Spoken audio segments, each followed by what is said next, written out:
प्रणाम आचार्य जी। सर, अभी आपने एक प्रश्न में बताया कि एजुकेशन बहुत इम्पोर्टेंट है। सर, अभी रिसेंटली असर की रिपोर्ट पब्लिश हुई है, तो उसके कुछ फैक्ट्स मैं रखना चाहती हूँ। सर, फैक्ट्स ये कहते हैं कि 26% of the 9th to 12th class students can not read class second level text. 36% of them could not do simple arithmetics like subtraction and long division. 63% could not calculate percentage problem. 48% of female and 42% of male do not have role models for their aspired careers. So, in native language, girls outperform than boys, but in English reading and maths, male outperforms girl. 49% of males are able to use Google Maps, but only 25% of girls and women use it for their convenience and sir, अगर education इतना important है, इतनी value है, तो reality में तो सब कुछ अपोजिट दिख रहा है ग्राउंड पे। और अभी भी हमारे जीडीपी में जो भी कंट्रीब्यूशन है एजुकेशन के लिए वो नेग्लिजिबल है बजट में। तो सर, कैसे जो पॉपुलेशन है वो लाइबिलिटी से एसेट बनेगा? एजुकेट करा के और कैसे? सर, तो उसको तो कोई इम्पोर्टेंस दे नहीं रहा ना उस तो वो तो अब आपका लोकतंत्र, आपकी सरकार। सर, आपने ये भी कहा कि चाइना हमारे साथ ही आज़ाद हुआ, तो चाइना तो इतना प्रोग्रेस कर गया, वहाँ पे स्किल डेवलपमेंट पे भी बहुत फोकस किया जाता है, लेकिन हमारे यहाँ ये सब कुछ भी नहीं होता, तो हमारी डेमोक्रेसी में कमी। देखो, सबसे अच्छा रिटर्न ऑन इन्वेस्टमेंट मिलता है एजुकेशन से। आपके पास अगर पैसा है तो उसका जो सबसे अच्छा उपयोग हो सकता है वो यही है कि अपने बच्चों को उससे शिक्षा दे दें। लेकिन ये बात बताने वाला कोई चाहिए ना, आम आदमी तक ये बात पहुंचे।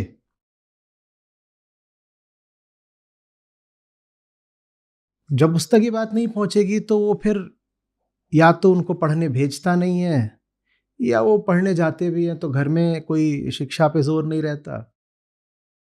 और चूंकि उसको ये बात नहीं पता है तो वो फिर ऐसी सरकारें पिछले 70 साल से लगातार चुनता हुआ आया है जो कि शिक्षा को बजट में बहुत कम एलोकेशन देते हैं।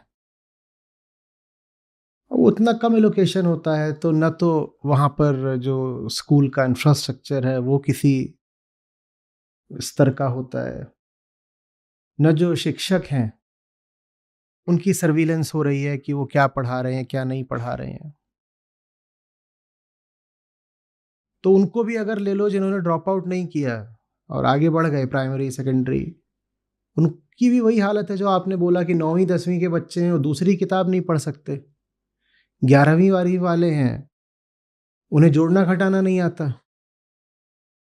ग्रेजुएशन वाले हैं उनको परसेंटेज निकालना नहीं आता।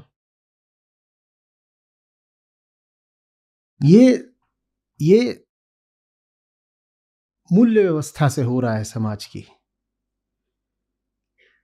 और समाज को उसके मूल्य कोई भीतर से तो मिलेंगे नहीं, किसी आदर्श से मिलते हैं, उसके नायकों से मिलते हैं, रोल मॉडल से मिलते हैं। हमने जो आदर्श चुने हैं वो शिक्षा की बात कहाँ करते हैं, 100 तरह की बातें होती हैं। अब चुनाव आएगा, इसमें सब नेता तमाम तरह के कस्में वादे आपको बताएंगे, ठीक है, मैनिफेस्टोज आएंगे आपके सामने कि हम क्या करके दिखाएंगे क्या नहीं। उसमें शिक्षा की बात कौन कर रहा होता है, पर्यावरण की बात कौन कर रहा है, क्लाइमेट चेंज की कौन बात कर रहा है? आप उनसे पूछो कि आपके इलेक्शन मैनिफेस्टोज वगैरह में या आप कि टीवी डिबेट्स में या आपकी जो रैलीज हैं, स्पीचेस हैं, इनमें हमें कहीं पर भी शिक्षा जैसा महत्वपूर्ण मुद्दा क्यों नहीं दिखाई दे रहा? तो कहेंगे क्योंकि इस पर वोट नहीं मिलते। शिक्षा की बात करो तो वोट नहीं मिलते।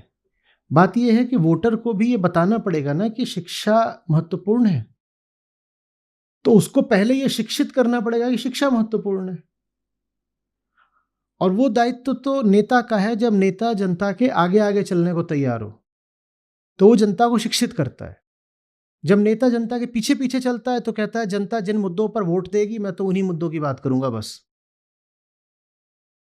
जनता के पीछे जब चलते हैं ना नेता, तो कहते हैं जनता जिन मुद्दों पर वोट दे सकती है मैं उन पे बात करूंगा, और जनता जिन मुद्दों पर आंदोलित करी जा सकती है, भड़काई जा सकती है, मैं उन मुद्दों की बात करूंगा। लेकिन एक दूसरे किस्म का भी नेता होता है, जनता के आगे चलता है।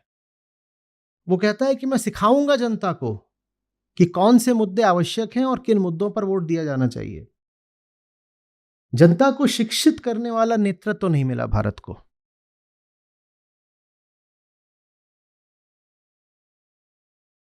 सारा नेतृत्व वो मिला जो जनता के पीछे पीछे चलता है। वो ये देखते हैं कि जनता कौन से मुद्दों को पहले से ही महत्व देती है, उन्हीं मुद्दों की बात करो, उन्हीं मुद्दों को कह दो कि तुम ये चीज फ्री ले लो, ये ले लो, ऐसा कर लो। जो भी मुद्दे हैं जो जनता को लगता है कि महत्वपूर्ण है, उन्हीं मुद्दों पर वोट ले लो। पर जनता अगर इतनी होशियार ही होती कि जानती होती कि क्या महत्वपूर्ण है, तो भारत की आज ये दुर्दशा थोड़ी होती। सबसे पहले तो नेता का कर्तव्य होता है लोगों को समझाना कि क्या महत्वपूर्ण है। समझ में आ रही बात? डॉक्टर है, डॉक्टर क्या करेगा? मरीज से पूछ करके उसका इलाज करेगा क्या? हाँ, मरीज से बातचीत की जाती है, मरीज को समझा दिया जाता है, मरीज से सहयोग भी लिया जाता है,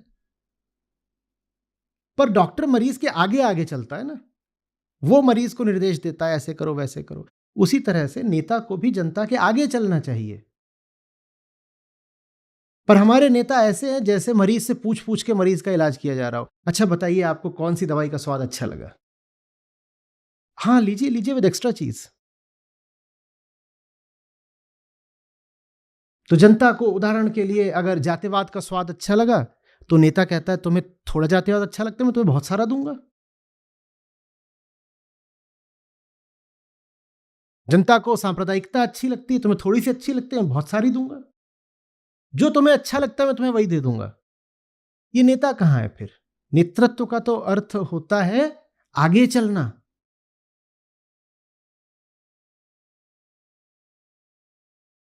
कोई और जगह हो तो जिस तरीके का व्यय हम शिक्षा पर करते हैं जीडीपी की तुलना में, इसी बात पर सरकारें बने और गिरें। सबसे बड़ी बात यही हो कि कौन कह रहा है कि कितना खर्च करेगा शिक्षा पर ये कोई मुद्दा ही नहीं है।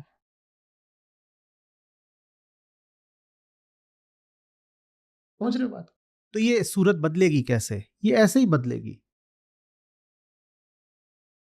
नेता तो शायद आगे आकर ये काम करने से रहे, तो आम लोगों को ये काम करना पड़ेगा। इंसान को इंसान तो शिक्षा ही बनाती है। कौन सा राष्ट्र कितनी उन्नति कर रहा है ये उसके शैक्षणिक संस्थानों पर निर्भर करता है। आपको एप्पल दिखाई देता है और गूगल दिखाई देता है और माइक्रोसॉफ्ट दिखाई देता है, उसके साथ में आप हार्वर्ड और वॉर्टन और एमआईटी को भूल जाते हैं क्या? और हार्वर्ड वॉर्टन एमआईटी के बिना गूगल एप्पल माइक्रोसॉफ्ट हो सकते हैं क्या? बोलिए। और ये आज की बात नहीं है कि आप कहें कि ये तो आईटी आपने बोल दिया। पीछे चले जाओगे तो चाहे मैन्युफैक्चरिंग हो, चाहे बैंकिंग हो, फाइनेंस हो, उनमें अगर अमेरिकन कंपनियां अग्रणी रही हैं तो हर अग्रणी अमेरिकन कंपनी के साथ आपको एक अग्रणी अमेरिकन यूनिवर्सिटी का नाम सुनने को मिलेगा। आप एक कंपनी बोलोगे, मैं एक यूनिवर्सिटी बोलूंगा, और वो साथ साथ चलते हैं। वो यूनिवर्सिटी ना हो तो कंपनी नहीं हो सकती। और बहुत सारी कंपनियां तो यूनिवर्सिटीज से ही निकलती हैं, उनके इंक्यूबेशन सेंटर्स से।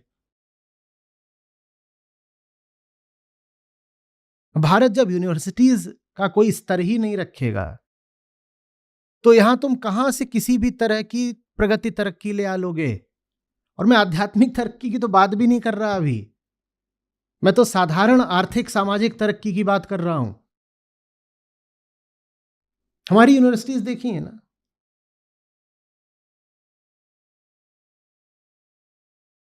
एक बार आप लोगों को, जो लोग नहीं गए हो, किसी विकसित देश की यात्रा जरूर करनी चाहिए। और वहां किसी और जगह जाइएगा चाहे नहीं जाइएगा, यूनिवर्सिटी कैंपस जरूर जाइएगा, और तब पता चलेगा कि हम इतना पिछड़ क्यों गए। ये जो इन्होंने आंकड़े बताए वो आंकड़े नहीं है, वो ऐसे हैं कि दिल का दौरा पड़ जाए। सोचो 10वीं 12वीं का लड़का है और उसको, और इसमें भी जो इन्होंने बताया वो दोहरा दीजिएगा या बाद में कभी जब होगा तो, उसमें भी लड़कों और लड़कियों में अंतर था।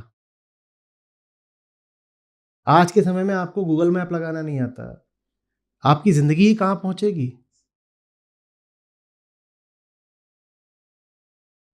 हम्म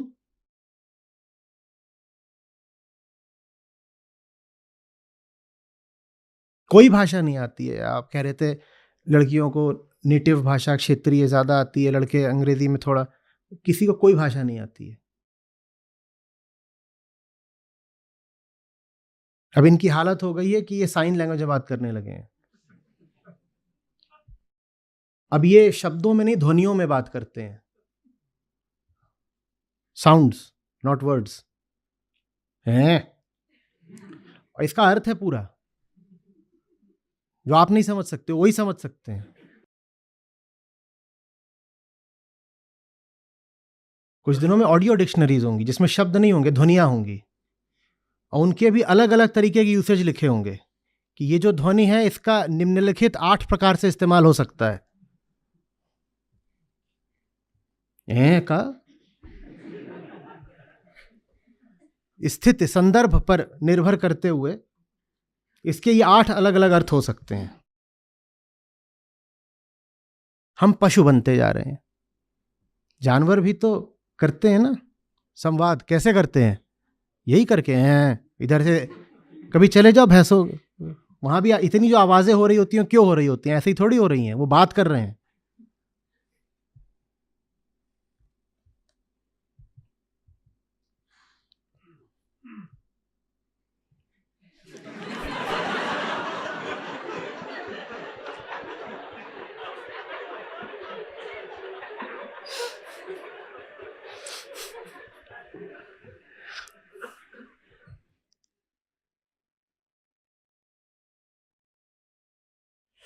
आपकी पीढ़ी खतरे में है, और आपसे बाद वाली और ज्यादा। इन्हें सचमुच कुछ नहीं समझ में आता।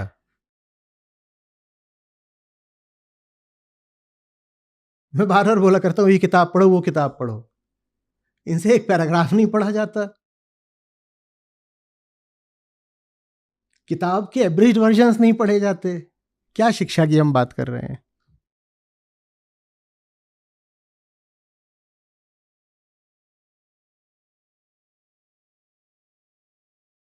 पढ़ना छोड़ो, ये वीडियो नहीं देख पाते, इन्हें रील्स चाहिए। इन्हें वीडियो दे दो आधे घंटे का, वो भी नहीं देख पाते, रील्स चाहिए।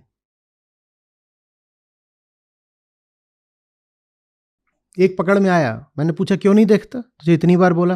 बोला क्योंकि आप हिंदी बोलते हो। मैं कहा हिंदी तो तू भी बोल रहा है। बोला नहीं, आप हिंदी बोलते हो। मैं कहा इसका क्या मतलब है? मतलब समझ गए ना? उसको हिंदी भी नहीं समझ में आती।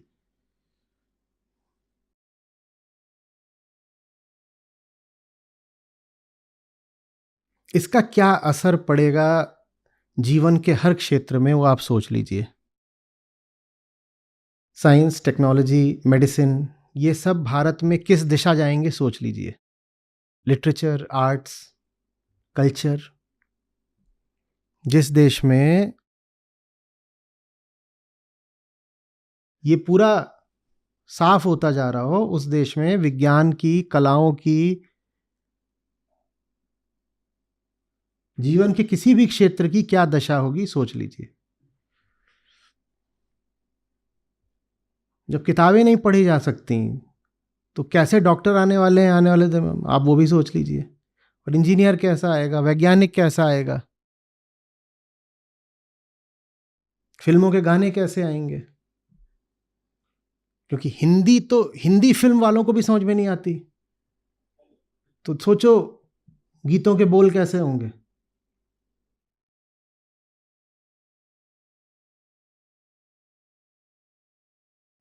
नेता शायद नहीं करेंगे, काश हो सके कि नेता करें, पर लगता नहीं कि नेता लोग करेंगे।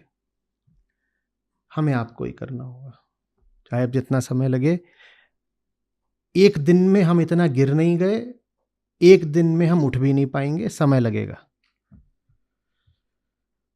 कमर कस के मेहनत करनी पड़ेगी, कई दशकों की मेहनत लगेगी, तब जाके भारत का वैल्यू सिस्टम बदलेगा। हमारी जो पूरी मूल्य व्यवस्था है ना, हम शिक्षा को मूल्य देते ही नहीं।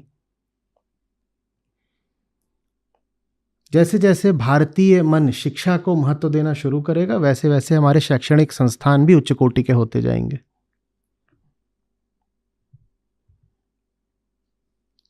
ये जो हमारी सड़कों पे अराजकता है, ये यूं ही है। ये जो हमने गंदगियों के ढेर लगा रखे होते हैं अपने गली मोहल्लों में, ये यूं ही है। हर चीज का संबंध शिक्षा से ही तो है। ये जो विज्ञापनों में हमें बेवकूफ बनाया जा रहा है लगातार, ये यूं ही है। हम शिक्षित नहीं है इसलिए हमें बेवकूफ बनाया जा रहा है। बजट आता है, उससे पहले इकोनॉमिक सर्वे आता है, कितने लोग पढ़ते हैं? और अगर पता ही नहीं है अर्थव्यवस्था की हालत, तो आपको कैसे पता कि आपके वित्त मंत्री ने बजट के नाम पे क्या कर डाला? वो कुछ भी कर देते हैं बजट में। आम आदमी को इतना मतलब होता है बस, अगर नौकरी पेशा है, कि भाई मेरा स्लैब ऊपर नीचे हुआ कि नहीं।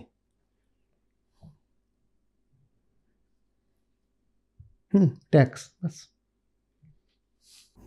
बेहोश, अंधी, स्लीप वॉकिंग, नींद में चल रहे हैं। और फिर हमें ताज्जुब होता है कि हम पिछड़े हुए हैं। और अब तो ताज्जुब भी नहीं होता, अब हमने एक झूठ बोलना शुरू कर दिया है, हम पिछड़े हुए हैं ही नहीं, हम सबसे आगे हैं। तो अब तो शिक्षा की जरूरत भी नहीं रही बहुत, जब पहले ही सबसे आगे हो। आजकल खूब चल रहा है भारत विश्व गुरु है। अरे जब तुम गुरु हो ही, तो अब तुम शिक्षा लेके क्या करोगे? ये अगले स्तर का नेक्स्ट लेवल फ्रॉड है कि हम तो पहले ही सबसे आगे हैं, तो अब आगे जाने की जरूरत क्या है? और अगर कोई अंतर्राष्ट्रीय रिपोर्ट आ जाए जो बता दे भारत में शिक्षा का स्तर क्या है या मानवाधिकार का स्तर क्या है, तो बोल दो ये रिपोर्ट तो विदेशी प्रोपेगेंडा है। ये तो सब गोरे लोग हमारी तरक्की से जलते हैं, इसलिए वो दिखाते हैं कि भारत में हालत खराब है। गोरे लोग गरीब, ये भुच्चड़ भूख से मर रहे हैं, भारत की खुशहाली से जल रहे हैं ये, इसलिए अपनी सब रिपोर्टों में वो दिखाते रहते हैं कि भारत गिरता ही जा रहा है, गिरता ही जा रहा है। सच तो ये है कि भारत अपने स्वर्ण युग में है। अब काहे को किसी तरक्की की जरूरत भी बचे, जब सब तरक्की हो ही चुकी है? तो अब करना क्या है? जब बीमारी है ही नहीं तो इलाज क्यों हो? ये annual status of education report है जिससे इन्होंने कोट करा है। ये कोई ऐसा नहीं है कि किसी छोटे मोटे संस्थान ने यूं ही डाल दी है। इसको पढ़िएगा और फिर अपने चारों ओर देखिएगा, तो पता चलेगा कि शिक्षा की कमी ने क्या कर रखा है भारत के साथ।